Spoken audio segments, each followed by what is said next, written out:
ఒకే సమయంలో 2 పరీక్షలు ఎదురయ్యాయి. ఒకటి జీవితానికి సంబంధించిన పెళ్లి పరీక్ష, మరొకటి ఉన్నత చదువుకు సంబంధించిన డిఎస్ ఎగ్జామ్. అయితే ఆమె చదువుకే మొదటి ప్రాధాన్యత ఇచ్చింది. పరీక్ష తర్వాతే పెళ్లి పీటలెక్కింది. కాబోయే భర్త సైతం ఆమె నిర్ణయానికి విలువనిచ్చి అండగా నిలిచాడు.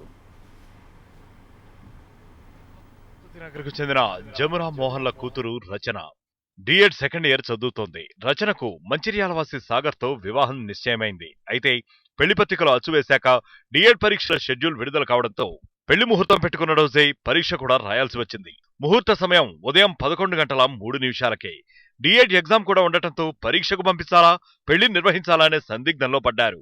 అయితే పెళ్లికూతురు రచన ఎగ్జామ్ రాసేందుకే మొగ్గు చూపింది. పెళ్లిని వాయిదా చేసుకుని పరీక్షకు హాజరైంది. పరీక్ష పూర్తయ్యాక పెళ్లిపీటలెక్కింది. 11:02 ముహూర్తము ఉండే, కానీ ఎగ్జామ్ రాయడం వల్ల 12 గంటలకు మ్యారేజ్ జరిగింది. అదేవిధంగా రేపు కూడా వచ్చి ఎగ్జామ్ రాస్తాం.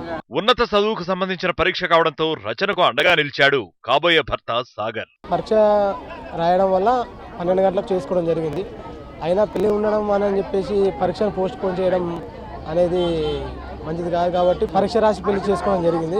జీవితానికి సంబంధించిన పెళ్లిని వాయిదా వేసుకుని బంగారు భవిష్యత్తుకు తొలి ప్రాధాన్యత ఇచ్చిన రచనకు ఆమెకు అండగా నిలిచిన భర్త సాగర్ ను బంధుమిత్రులు అభినందించారు. రచనా సాగర్ల నిర్ణయం ఎందరికో స్ఫూర్తినిస్తుందని పొగడ్తలతో ముంచెత్తుతున్నారు.